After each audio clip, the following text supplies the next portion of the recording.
his comrades in arms, the fielders. A good fielder needs great fitness, agility and technique to catch and throw the ball with pinpoint accuracy. Trouble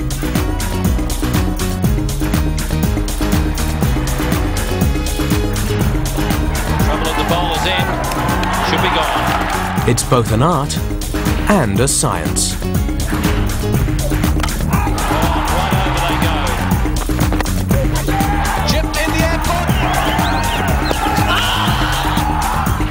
Marshalling the fielders and directing the bowlers is cricket's general, the captain. Great captains are masters of motivation. In part 4, one of the greatest of them all, Steve Waugh.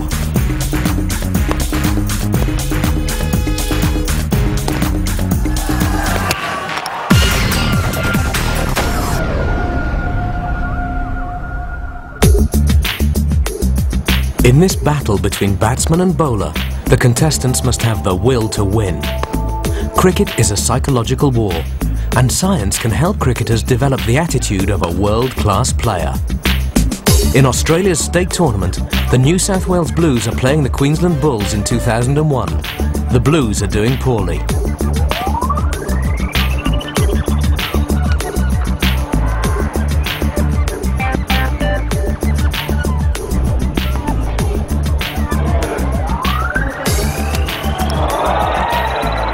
Only one man has the mental strength to save them. This is the Australian captain, Steve Waugh. He scores a century, 100 runs, and saves the game.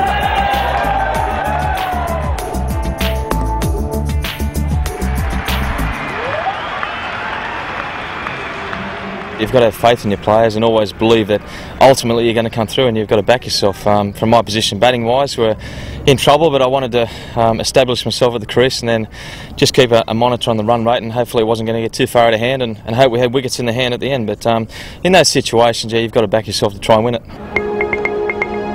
Steve Waugh is not used to losing.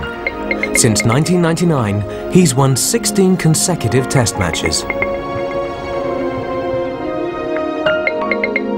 Xenophon, the Greek historian, wrote that a general needs to be loving and tough, straightforward and crafty.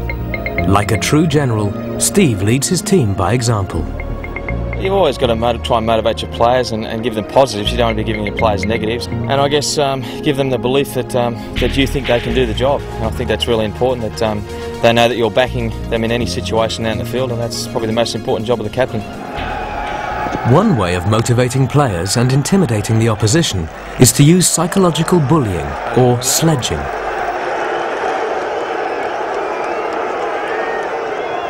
Australian ex-wicketkeeper Rod Marsh is a past master. I've always said that the best form of sledging is silence.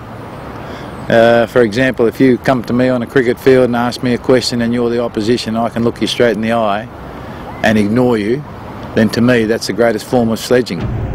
Sledging is an integral part of cricket, but is it fair play?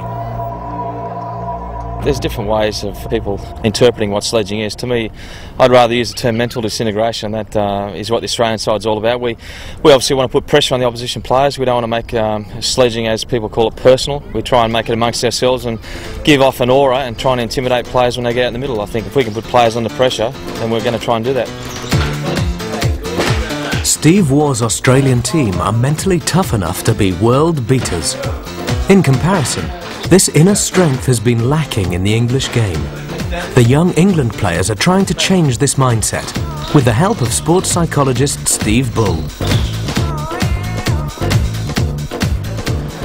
It's a very individual thing. Players vary immensely in how they display their mental toughness. But essentially, it's very hard to be mentally tough without displaying the obvious qualities like perseverance, gritty determination, the ability to perform under extreme pressure, and in some senses the ability to raise your game when it matters most. Ironically, one of the examples of mental toughness Steve uses is the epic duel between English batsman Michael Atherton and South African bowler Alan Donald in 1998. Michael Atherton, they're evading quite well. He was in full control there, kept his eyes on the ball. Alan Donald bowled an incredibly aggressive spell of fierce fast bowling where Atherton was being peppered left, right and centre. It was a very intimidating piece of cricket. Just beautifully bowled, right at the throat.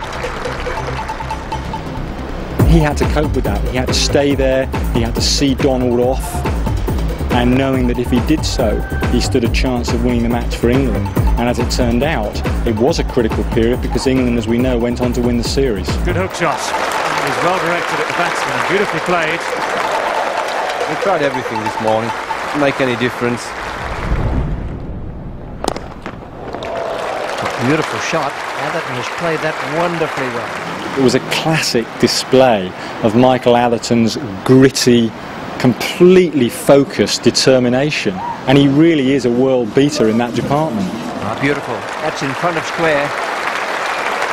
It was a quick delivery, but Atherton just sailed into it. Alex Tudor, working hard in the English National Academy, is appreciative of Steve's psychology lessons. But you know, in sports psychology, we tell you it doesn't matter if you're bowling in front of 100 or 45. You're focusing on one thing, and that's to get the batsman out as a bowler, and the batsman is to get runs against the bowler. So it shouldn't really matter, but external things come in, and you know, hearing the crowd and stuff chant your name, or if they're giving you abuse, you can sometimes hear it. But some people thrive on it, and they love that sort of atmosphere in that battle. Alex and his colleagues are hopeful they'll play for their country. When they do, science will have helped make them better cricketers.